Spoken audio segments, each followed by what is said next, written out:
We discussed the other day how one of Trump's security guys flipped on him. And that's kind of devastating because he's probably going to testify that Trump said to him, you get rid of that security footage that shows us moving around the classified documents that we were supposed to turn over that we didn't turn over. So that's huge news. And honestly, when I saw that, I almost wanted to pound the gavel and say, I mean, it's a wrap. It's a wrap. They got it. This is the easiest of all the cases, just to be clear, the classified documents case, because it's open and shut. You know, they have him on tape talking about it. I could have declassified this, but I didn't. But you want to see? And all these people now flipping on him. But now we have another one. Now people are flipping on him in the Georgia case. So they say Trump's co-defendants point the finger, tell court they became fake electors at his direction. 3 of former President Donald Trump's co-defendants in Fulton County, Georgia, have submitted court filings pointing the finger at him. Sean Still, Kathleen Latham, and David Schaefer, 3 prominent Georgia Republicans who acted as so-called fake electors for Trump in 2020, submitted court filings asserting they signed false documents at the direction of Trump and his legal team. Politico's Kyle Cheney reported on the filings Friday, writing, in a series of court filings this week, those false electors who became part of Trump's last-ditch bid to subvert the 2020 election said it was Trump and his campaign lawyers who urged them to sign the false documents, claiming they were necessary to preserve Trump's flailing court efforts to reverse his defeat to Joe Biden.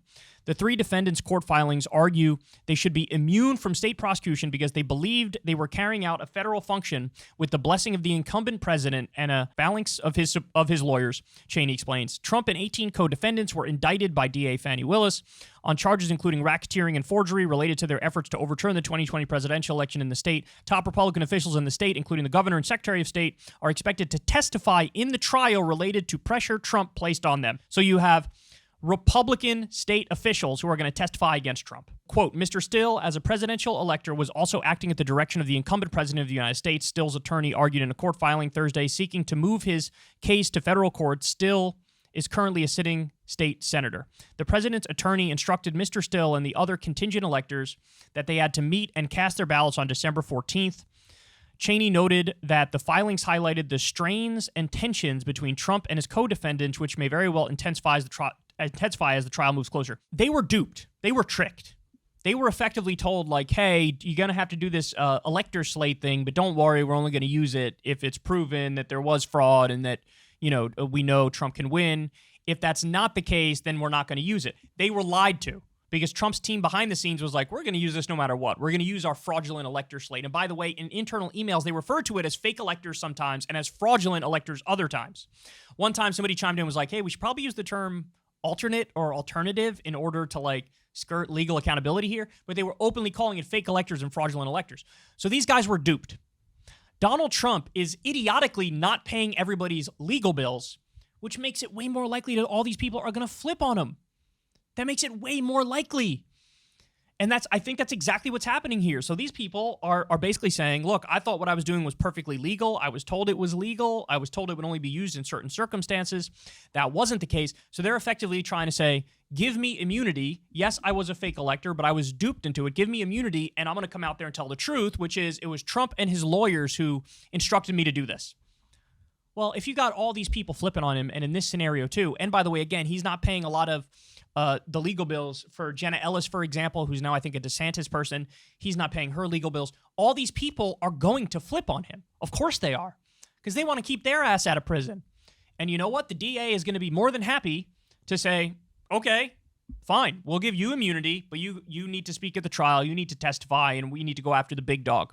This is exactly how a RICO case works, right? Like, you go after the head of the snake. The way you get the head of the snake is you got to connect all the dots, all of these people who were involved in this complex criminal scheme, and then basically have all of them say, yeah, really, it was that guy who was calling the shots, and then he goes down.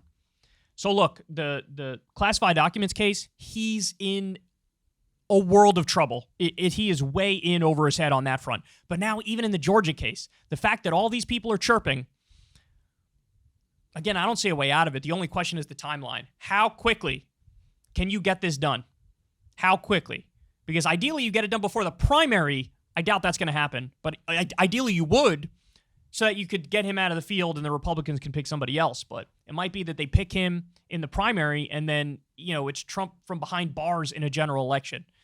U.S. politics has gone off the rails, to say the least. All right, guys, that's the show for today. I love you all very much. Everybody do me a big favor. Please click subscribe to the channel. We're still trying to grow our channel, and there's some high percentage of you guys who watch the show, but you don't subscribe. Doesn't cost you anything, helps us out tremendously, so please click that sub button. Click that bell icon so you get a notification every single time a video drops.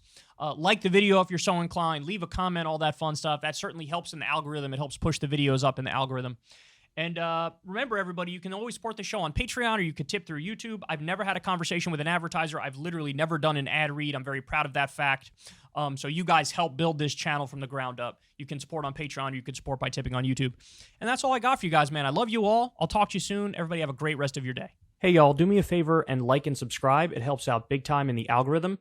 Click the bell as well for notifications when videos drop. And watch that video on screen right now. You know you want to.